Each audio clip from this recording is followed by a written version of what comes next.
Telugu Desam, Janasena, BJP, NDA ప్రభుత్వం అధికారంలోకి వచ్చిన తర్వాత ఈ 5-6 మాసాలలోనే ఎంత అభివృద్ధి సంక్షేమం పరిగెడుతూ పనిచేస్తుందో దానికి ఉదాహరణే ఈరోజు 3 గ్రామాల్లో జరుగుతున్నటువంటి శంకుస్థాపనలే ఒక ఉదాహరణ. ఏదైతే వెలివిలి, చింతపర్రు, వడ్లవానిపాలెం ఈ 3 గ్రామాలలో కలిపి మరి ఈరోజు ఆర్డబ్ల్యూఎస్ అంటే ఏదైతే త్రాగునీరు కోసం అక్షరాల 2,31,00,000 రూపాయలు, ఈ యొక్క రోడ్స్ డ్రైనేజ్ నిమిత్తం మరొక ₹1,00,00,000 అంటే దగ్గర 3,30,00,000 రూపాయలు దగ్గర ఈ 3 గ్రామాలకి కూడా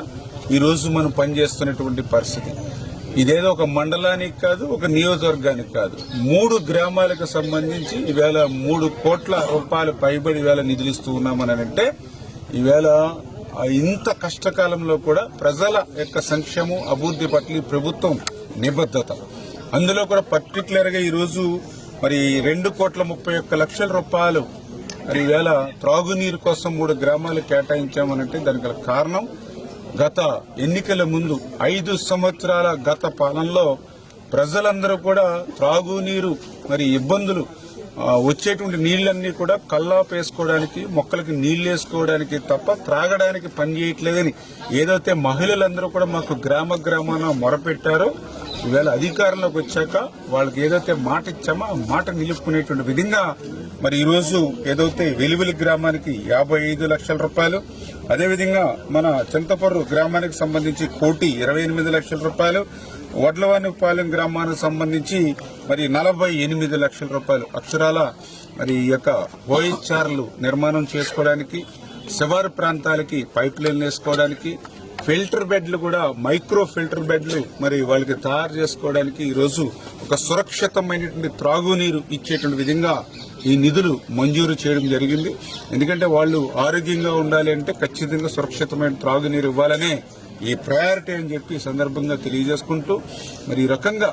ఈ 5-6 నెలల్లోనే 14 లక్షల కోట్ల అప్పు ఈ ఆంధ్రప్రదేశ్ రాష్ట్రం మీద ఉన్నటువంటి స్థితిలో కూడా మరి ఇంత పెద్ద ఎత్తున అభివృద్ధి సంక్షేమం మరి పాలన చేస్తూ ఉంటే మరి ఈవేళ జగన్మోహన్ రెడ్డి ఓర్వలేనిటువంటి తనంతో ఏదైతే ఈ ఆంధ్రప్రదేశ్ రాష్ట్రంలో ఒక పక్క రాజధాని నిర్మాణం ప్రారంభమైంది, ఇంకొక పక్క పోలవరం ప్రాజెక్టు కూడా రేపు 2027 డిసెంబర్కి పూర్తి చేయాలనే లక్ష్యంతో పనిచేస్తూ ఉన్నాం. ఈ రాష్ట్రం నుంచి ఏవైతే పరిశ్రమలు, పారిశ్రామికలు గత 5 సంవత్సరాల పాలన నుండి ఈ రాష్ట్రం నుంచి ఇతర రాష్ట్రాలకు ఏవైతే పారిపోయారో మళ్లీ ఆ కంపెనీలన్నింటినీ కూడా మళ్లీ వెనక్కి తీసుకొచ్చి మళ్లీ ఇక్కడ పరిశ్రమలు, పారిశ్రామికల ద్వారా విద్య, ఉద్యోగ, ఉపాధి అవకాశాలు ఏవైతే యువతకు కల్పించాలనే ఆలోచనతో ఏదైతే ముందుకు సాగుతూ ఉన్నామో, మరొక పక్క మరి జగన్మోహన్ రెడ్డి రద్దు చేసినటువంటి అన్నా క్యాంటీన్ల 200 మళ్లీ ఈ రాష్ట్రంలో ఏదైతే ప్రారంభించామో, యువతకి ఉద్యోగ అవకాశాల కోసం డిఎస్సి నోటిఫికేషన్ ఏదైతే ఇచ్చామో, ఇట్లా పెద్ద ఎత్తున మహిళలకు 3 గ్యాస్ సిలిండర్లు ఉచితంగా ఫ్రీగా ఏదైతే అందజేస్తా ఉన్నామో ఇవన్నీ కూడా చూసి వారలేనిటువంటి తనంతో మరి మొన్న 2024 కాదు ఈ అభివృద్ధి సంక్షేమం ఇట్లానే సాగితే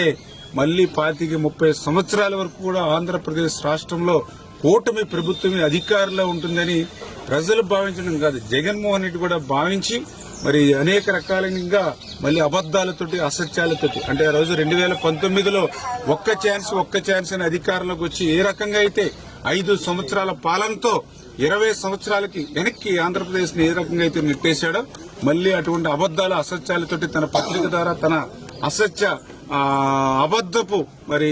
అవినీతి ఛానల్ ద్వారా ఈరోజు ప్రజలకు ముందుకు వచ్చేటువంటి ప్రయత్నం ఏదైతే జగన్మోహన్ రెడ్డి చేస్తున్నాడో దాన్ని కూడా మీరందరూ కూడా గమనించాలి. ఎందుకంటే ఈ రోజు పరిశ్రమలు పెట్టమని, పెట్టుబడులు పెట్టమని ఈవేళ పారిశ్రామికవేత్తల్ని మరి సాక్షాత్తు చంద్రబాబు నాయుడు గారు, పవన్ కళ్యాణ్ గారు, లోకేష్ బాబు గారు అడుగుతూ ఉంటే